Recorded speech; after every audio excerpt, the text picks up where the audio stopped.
Welcome to YA TV. 2022 Munugode ఉప ఎన్నికల్లో ఎవరు లాభపడ్డారు?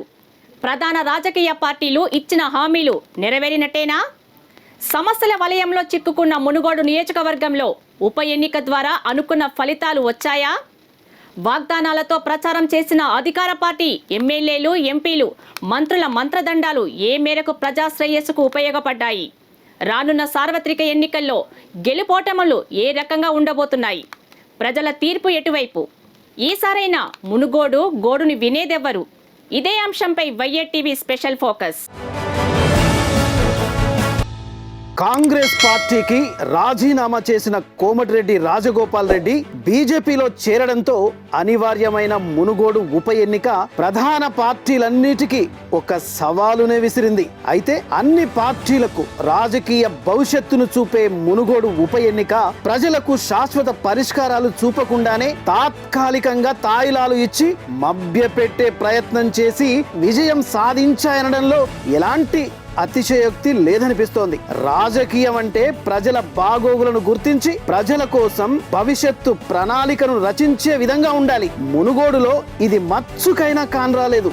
ఎవరి గెలుపు గోడు వారిదే. ఎలాగైనా గెలవాలనే తపనతో నయానో భయానో తమ వైపు తిప్పుకున్నావా లేదా అనే ఒకే ఒక భయంతో కూడిన ఆతృత ఈ దిశగా ఎన్నో రాజకీయ చదరంగాలు వ్యూహాలు నడిపే గెలుపునే ప్రాధాన్యతగా భావించడం, ప్రజా సమస్యలను గాలికి వదిలేయడం ప్రజలందరూ కనులారా చూశారు. ప్రజలు ఎవరు డబ్బులు ఇవ్వమని అడగలేదు, కానీ ఫలానా పార్టీ నాయకులు మా ఇంటికి వచ్చి ఇంత మొత్తం ఇచ్చారని మీడియా ముందుకు వచ్చి చెప్పడం చూశాం.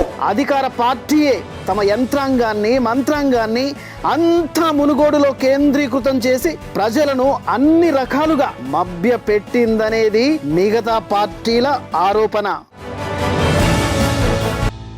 ఇక ఉప ఎన్నికల్లో తుదకు అధికార పార్టీయే గెలిచిన మునుగోడు సమస్యలు మాత్రం ఎక్కడ వేసిన గొంగలి అక్కడే అన్న చందంగా ఉండడం గమనించవచ్చు. అయితే ఇక్కడ ఎవరిది లోపం? రాజకీయ నాయకులదా?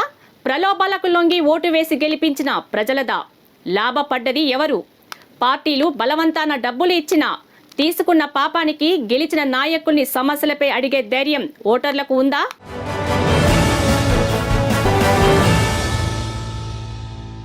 ఓటు రాజకీయ ఉచ్చులో ప్రజలను దించి సమస్యలను గాలికి వదిలేయడం రాజకీయ నాయకులకు పరిపాటిగా మారింది. అయితే ఇక్కడ అధికార పార్టీ అభ్యర్థి కూసుకుంట్ల ప్రభాకర్ రెడ్డి గెలిచినా ఓడినట్లే అని రాజకీయ విశ్లేషకులు అంటున్నారు. ఇక 2018లో సుమారు 22,000 ఓట్ల మెజారిటీతో గెలిచిన రాజగోపాల్ రెడ్డి మొన్నటి 2022 ఉప ఎన్నికల్లో సుమారు 86,000 ఓట్లు సాధించాడంటే నైతికంగా విజయం బీజేపీదే అంటున్నారు అక్కడి ప్రజలు, రాజకీయ విశ్లేషకులు. మునుగోడు ఉప ఎన్నికల్లో నెల రోజుల పాటు మంత్రులు, ఎమ్మెల్యేలు మునుగోడులో పాగా వేసి బల ప్రదర్శన చేసిన నాయకుల బలమే తప్ప ప్రజాబలం అంతంత మాత్రమే అని రుజువు అయ్యిందన్న భావన ప్రజల్లో బలంగా ఉంది.